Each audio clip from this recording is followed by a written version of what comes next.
Welcome back to the CriblCon 25 CriblCast News Desk. My name is Bradley Chambers. I have James Hill here from VisiCore Tech. No, James, it's a crazy day. I was at the very first CriblCon that was not even a full conference. We were just at Topgolf with our customers. So it's come a long way. What's been the vibe today? What's been your favorite part? Wow, a couple of highlights, I guess. The keynote this morning, heard Clint say a couple things that I think we've all been waiting for to hear. And kind of like where is the direction of Cribl and where is it going, and what is it going to do for the customer outside of Stream. That was probably my biggest highlight. And then just kind of the cool labs here. We're a partner, and there's just been a lot of interaction here with people that we know and new people, and I just love the layout and the constant traffic. So whoever did this is kudos to them. Yeah, our team will love hearing that. We put a lot of work into this, and the cool labs are some of my favorite parts too, because we bring like our product people. We bring, our first non-founder employee is always here. He's one of my best friends at the company. We call him Nick One, but it's Nick Ramito. And he comes to talk to customers, and we bring the people that are putting hands on the code. And they, if customers have an issue, they want to talk about how to accomplish something. Those people are here. We are a partner first to Cribl. We have been from day one. We're so thankful for our partners. We're thankful you are here. For your customers, what's their biggest challenges right now managing their data growth? I think it's as simple as trying to decide on, we call it the hard problem, right? You have all this data, it's growing at whatever it is, 30% CAGR, but it's really about what do I keep and send to my system of analysis for near real-time analysis? What do I send to a storage bucket? Maybe it's compliance, or maybe they have to go back and look for an incident, and simply what falls on the floor. And, I'm kind of talking from a security standpoint. Those are three of the things that they have to decide today. They've got to figure it out.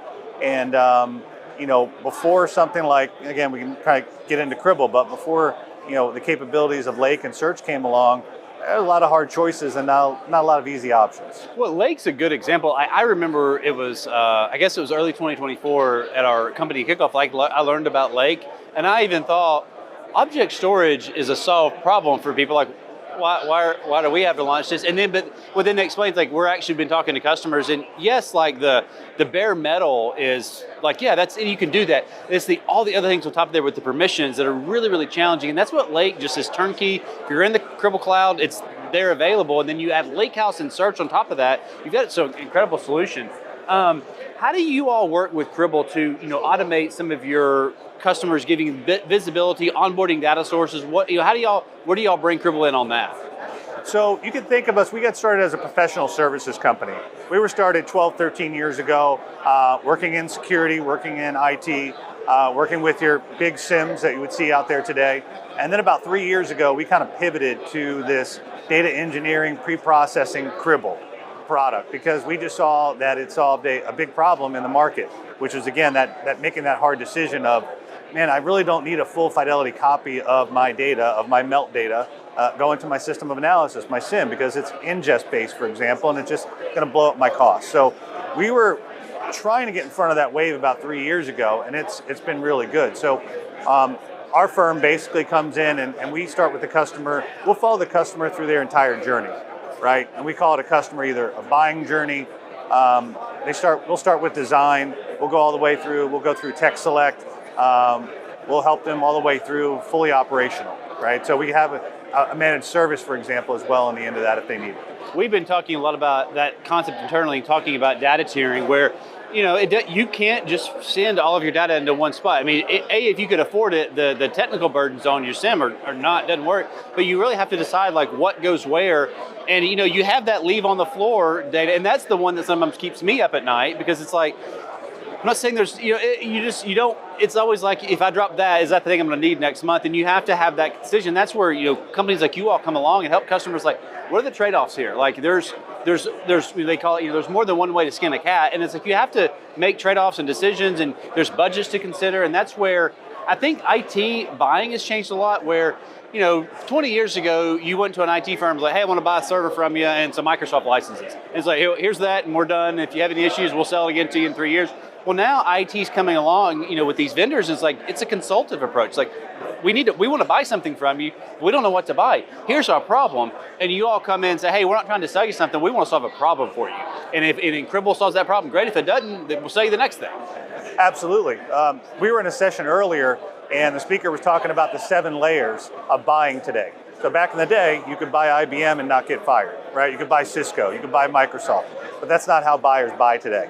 They buy those point solutions, and they're looking for partners like us to come in, help them glue it together and make it operational. Well, and then you all can sell a suite of services, and you don't have to go to a customer and say, hey, we sold you this 3 years ago. We no longer sell that, so let's rip that out. You're saying, hey, we're going to sell you you have a bunch of tools. We're going to sell you the services and the tools of Cribl to make them all work better, and I think that's fantastic.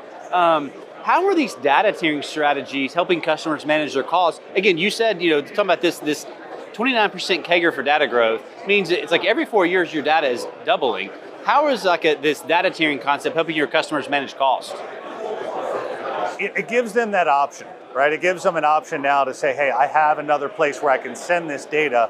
I'll pick on a large SIEM. I won't say the name, but there's a SIEM out there that you can take that stuff and you can put it to a cold storage bucket, but you have to rehydrate it. And that takes a lot of time. And you can only do it in small increments, right? So having a data strategy where you can send it to a security data lake and then go back and do like a targeted replay. I have an incident, I know something, I need to look up an IP address, something bad happened 6 months ago. Having the ability to do a targeted replay and pull that right back in and do it in almost near real time is something our customers, I think they didn't have that option 12, 18 months ago. Well, you're talking about SIEMs. I've been made this joke all day. The best SIEM is always your next one, because and it's like and they're all every product is different. And I think one of the things I love about what we're able to do with Lakehouse and Search is, you can talk about rehydrating. You can go, instead of saying, hey, I need to grab this entire data set and move it back to my SIEM, you're saying, hey, I want to zoom in here, grab a piece of that data set, then move it, and you can you can use all those tools together. And that's where it's like, it's not just like, oh, buy this. You're like, we got to solve a problem, and it's often going to take a suite of tools to solve this problem that we can afford. Absolutely, and that data is tagged. So with Cribl Lake, you can tag that data, you can put it in there, and again, that's that kind of targeted replay. So it's not a blob storage where it's just super unstructured, right, and there's no schema. Hey, I've got a data lake, but it's just still a bunch of data, and my analysts don't know where to get it and how to get it, and you can't do it quickly. So again, the Cribl solutions is pretty elegant, and it's really fast and catching on. Well, thank you for taking the time to chat. Thank you all for being here. We're so glad you've been here. This is, we love our partners. Again, we're partners first. You have those relationships with customers that they trust you, and we're thankful to partner alongside of you. So we just appreciate you guys being here. Well, it's a team effort. We appreciate you guys. Thank you all for watching. This has been the CriblCon 25 CriblCast News Desk. We'll be back later with some more great content.